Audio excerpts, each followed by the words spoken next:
Hello everyone and welcome to Cinderful Gaming. I hope you're all doing well and I hope that you are all fighting that war against the Grey. In today's video we have another Warhammer Black Library story to review for you. In today's Black Library review we're going to be taking a look at the Warhammer Age of Sigmar story Lioness of the Parch by Evan Dicken.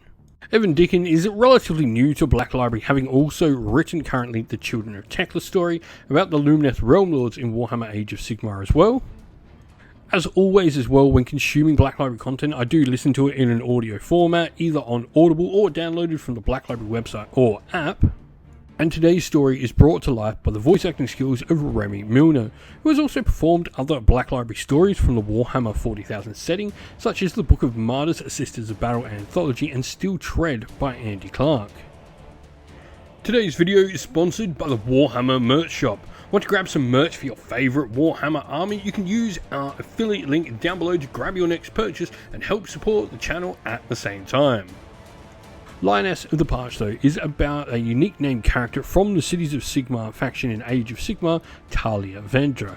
Now, she's a true hero of the people. Talia is an Axian native and one of the very few who holds such a high-ranking position in the mortal realms. As an Axian native, or reclaimed as the Azerites might call her, she has a bit of the realm of fire within her. A burning passion, desire and heart all see her wanting nothing but the best for the city of Hammerhall Axia that she is the first marshal of. She's the leader of its armies and a symbol of the people's will. She's someone with whom has come to blows with the ruling lords of the city on more than one occasion because of this. Our story, though, begins with Talia learning of an old enemy arising out of the Flame Scar Plateau, and Talia wanting to raise an army and fight against them and destroy them, as she feels that this is the greatest threat to the city since the Blood Tide led by Corgus Call himself, the guy from the original Warhammer Age of Sigmar starter set.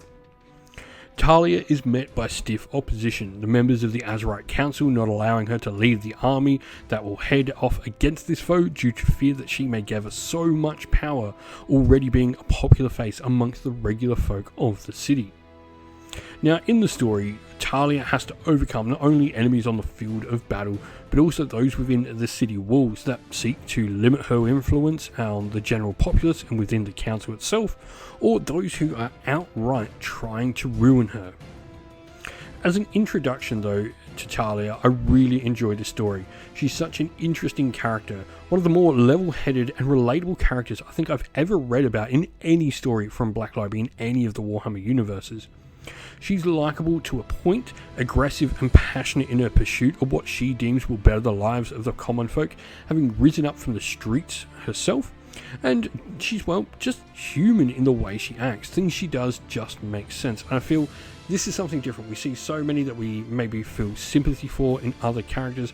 Talia, especially as like a major player, seems to be like the everyman person. Like, you can justify and feel in your own heart and mind what she's doing is right. Her hatred, though, of the need for political manoeuvring to do things that should just simply be done without a second thought, is perhaps one of the most relatable things about her. Within the story, we certainly do get a look at a class warfare happening between the Reclaimed and the Azerites, the Reclaimed being the lower class citizens and the Azerites being the rich nobles who've come in, and these are some very relatable things here that are playing out, maybe mimicking a bit of our own world in it. There's a deep bond as well between Talia and another character in the story, and one I think is in particular importance as it is with another female character. We've seen many same-sex relationships in Warhammer, but we've never seen one for such a main character. Maybe besides Marathi, but that's a little different on who Marathi is as a character. Talia is the face of the Cities of Sigmar, and a massive step forward for inclusion and representation, seeing such a major character represent the LGBTQ+ community within Warhammer. It's a massive positive for me. This was the first Age of Sigmar story I'd listened to in a hot minute, and I enjoyed it greatly. It moved along at a very good pace, giving all the scenes a chance to develop and giving plenty of characters room to make their mark upon the story.